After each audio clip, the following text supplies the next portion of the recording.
The Holy Gospel according to Matthew. Glory to you, O Lord.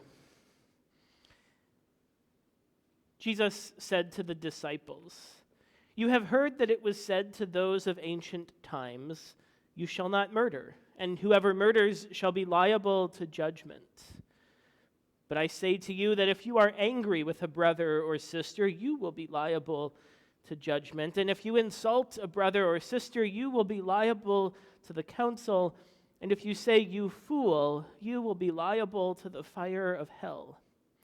So when you are offering your gift at the altar, if you remember that your brother or sister has something against you, leave your gift there before the altar and go. First, be reconciled to your brother or sister, and then come and offer your gift. Again, you have heard that it was said to those of ancient times, 'You shall not swear falsely, but carry out the vows you have made to the Lord.' But I say to you, do not swear at all, either by heaven, for it is the throne of God, or by the earth, for it is his footstool, or by Jerusalem, for it is the city of the great King. And do not swear by your head, for you cannot make one hair white or black. Let your word be yes, yes, or no, no. Anything more than this comes from the evil one." The Gospel of the Lord. Praise to you, O Christ.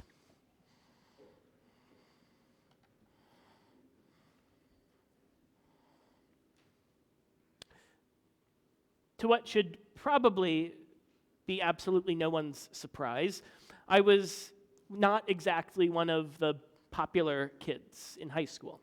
I was quiet and shy. I didn't play sports or do theater. During my senior year, I got to be a teacher's assistant during my senior year free period. Outside of the classroom, I became involved in such wildly popular groups as chess club, mock trial, and yearbook staff. Not to mention, of course, growing up as the closeted gay kid who didn't really know what any of that meant yet, except that I didn't exactly fit in with the other kids my age. High school cliques can be vicious, and the boundaries around each group can feel like fortified city walls. Crossing boundaries from one group to the other is simply unheard of or frowned upon as such over-the-top, but not entirely without a kernel of truth movies like Mean Girls and High School Musical have portrayed them. All these years later, it seems a little silly to look back on those high school years and their exclusive cliques as increasingly meaningless as they are distant. Back then, however long ago then was for us, those divisions were real. And lest we get too far ahead of ourselves, those divisions didn't exactly just fade away after graduation. They simply morphed and took on new forms in the ways that we continue to divide ourselves. From the boundaries between the neighborhoods and communities that we live in, to the deepening political divisions between left and right, and even in the denominational and ethnic identities in our churches. One says, "I belong to Paul," and another, "I belong to Apollos." Tale as old as time, or at least as old as Bible times. Now, on the one hand, it's understandable. We are proud of our denominational identities and heritage. Lutherans privilege the writings of Martin Luther, and Methodists flock to the writings of John Wesley. We sing German chorales, Swedish folk tunes, and American Baptist hymns.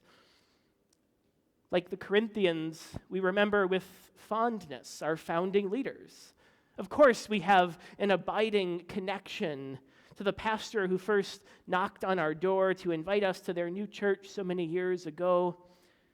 We remember their charismatic presence, their evocative preaching, and the meaningful prayer offered at the bedside of a departed loved one. But what happens when we remember those leaders a little too fondly? Well, this is where Paul's letter comes in. Paul's letters were never meant to be exhaustive encyclopedias of Christian doctrine or theology. Each letter was written to a specific community at a specific point in time to address a specific concern that came up. At least from Paul's perspective, the church community at Corinth was deeply divided. Some rallied around Apollos, some rallied around Paul, and we can probably safely assume that a smaller minority rallied around still other leaders entirely. Now, if I were Paul, I might have selfishly been inclined to side with the faction that liked me better, but that's not what Paul does. Paul's response to such divisiveness is a gentle, or depending on your perspective in the community, maybe a not so gentle redirection. What then is Apollos? What is Paul? Servants through whom you came to believe. I planted, Apollos watered, but God gave the growth.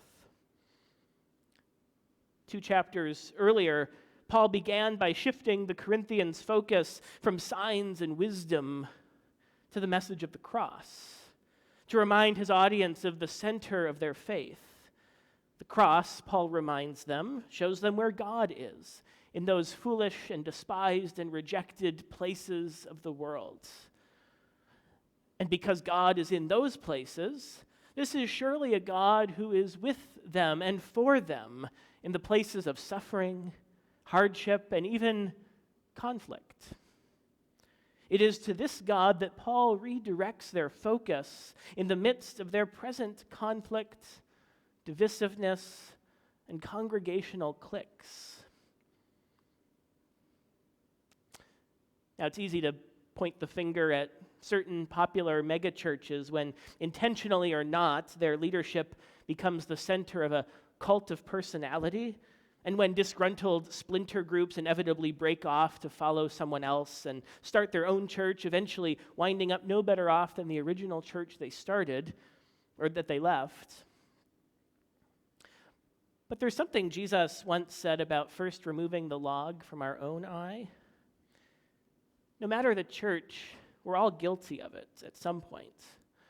In our present struggles and our hopeful dreams for the future of the church, we have this tendency to look backwards, to daydream about the way things used to be.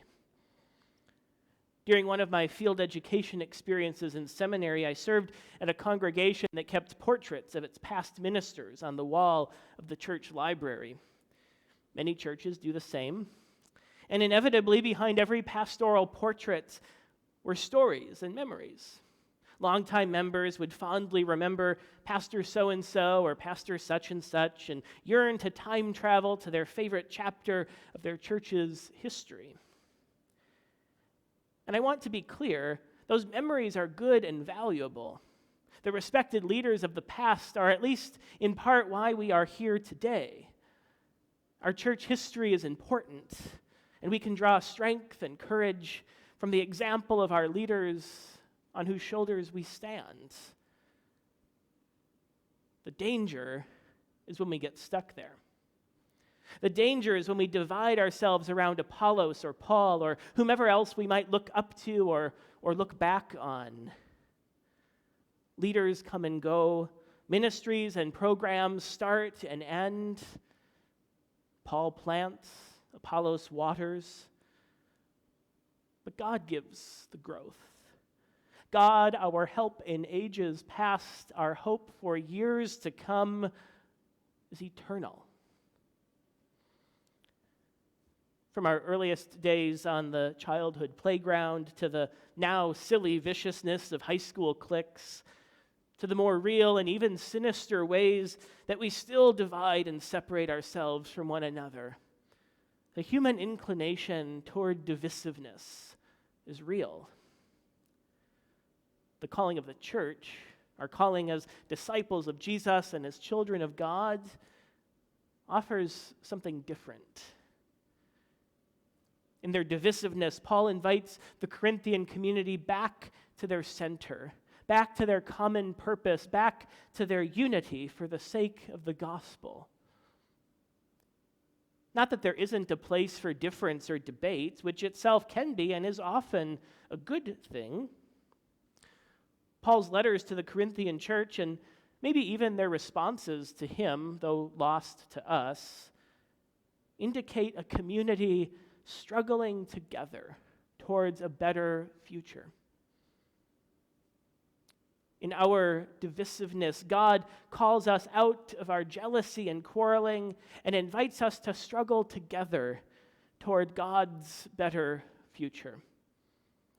And when we strive together for God's better future, we discover a much more profound and lasting way of being the church.